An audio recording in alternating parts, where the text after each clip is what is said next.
আরে অপু, এটা কিসের শব্দ হলো? কই কিছু না তো, আমি তো মায়ের বাড়ি যাচ্ছি, তাই দারোয়ানকে সবকিছু ভালো মতো বুঝিয়ে দিয়ে যাচ্ছি। দারোয়ানকে বুঝিয়ে কি লাভ? এসব বোঝানোর জন্য তো ভাইয়া আছে বাড়িতে।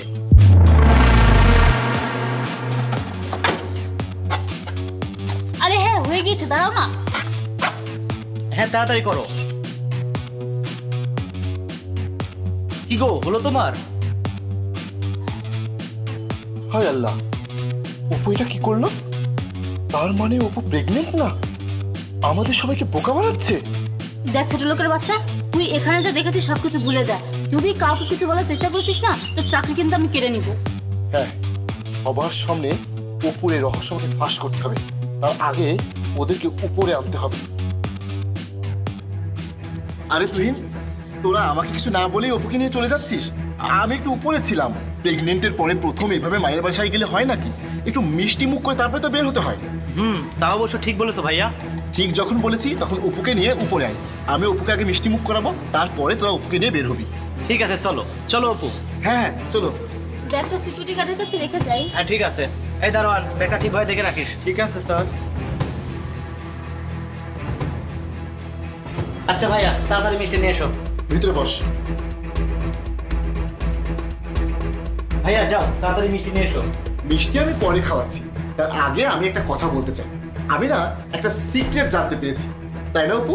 ভাইয়া, তুমি আবার কি সিক্রেট জানলে? আর অপু সেটা জানলো কিভাবে? আরে অপু তো জানবেই যে অপুর ছেলে হবে নাকি মেয়ে হবে, আর এটা না আমি জানতে পেরেছি। ভাইয়া আপনি কি করে জানলেন আমার ছেলে হবে নাকি মেয়ে হবে? নর্মাল একটা বিষয়, আর সত্য না বেশি দিন চাপা থাকে না, তাই সত্য বিষয়টা আমার সামনে চলে আসে। ভাইয়া, এটা কি মজা করার সময়? তুমি মজা করছো? এমনিতে দেরি হয়ে যাচ্ছে। যাও, তুমি ফ্রিজ থেকে মিষ্টি নিয়ে এসো তো। ভাই, তুই কি জানিস অপু তোকে ঠকাচ্ছে? শুধু তোকে না, আমাদের পরিবারের সবাইকে ঠকাচ্ছে। ও আমাদের ইমোশন নিয়ে খেলা করছে। মানে কি বলতে চাচ্ছো তুমি? আরে ভাইয়া, আপনি এগুলো কি আবল তাবল কথা বলছেন? তুই চলো আমরা এখান থেকে যাই, মিষ্টি আমরা এখান থেকে খাবো না। হ্যাঁ চলো, ঠিকই বলেছো। ভাইয়া মনে হয় খাজনা মুডে আছে, তোমাকে রেখে আবার আমার অফিসে যেতে হবে। চলো। এই দাদা, এত তারা কিসে? আগে সত্যিটা তো ছিলেন। সত্যি আমি কোনো মজা করছি না, আমি যা বলছি সত্যি বলছি।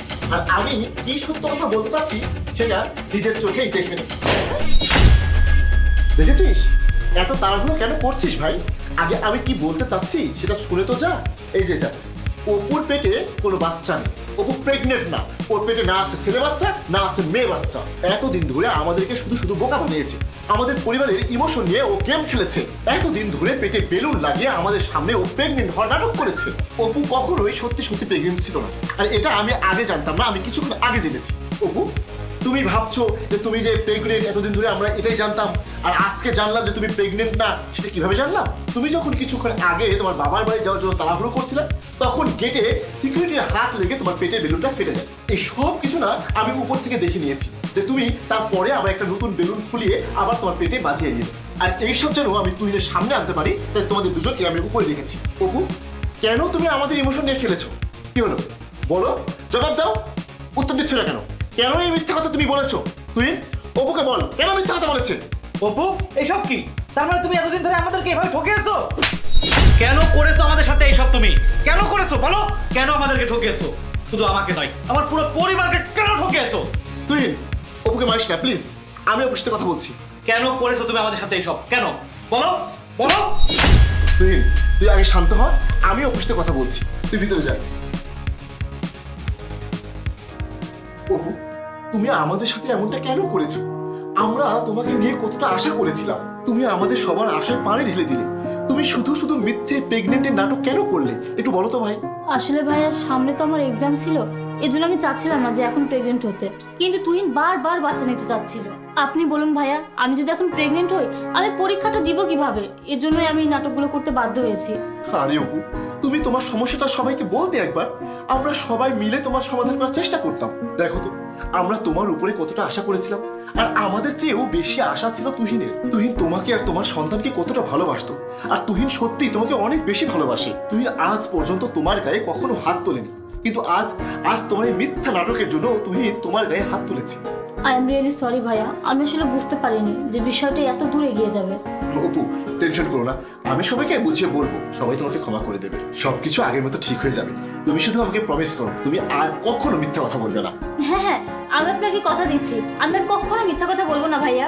সত্যিটা যদি তুমি আগে সবাইকে বলতে, তাহলে আমরা সবাই মিলে বের করার চেষ্টা করতাম যে তোমার কোথায় সমস্যা, তারপরে সবাই মিলে সমাধান করার চেষ্টা করতাম, তোমার পাশে আমরা অবশ্যই থাকতাম। কিন্তু এইভাবে মিথ্যা কথা বললে সম্পর্ক নষ্ট হয়, মূলত সম্পর্কগুলো নষ্টই হয় এই মিথ্যার কারণে। তুমি ভিতরে চলো, আমি সবার সাথে কথা বলবো, সবাইকে বুঝিয়ে বলবো, চলো। ঠিক আছে।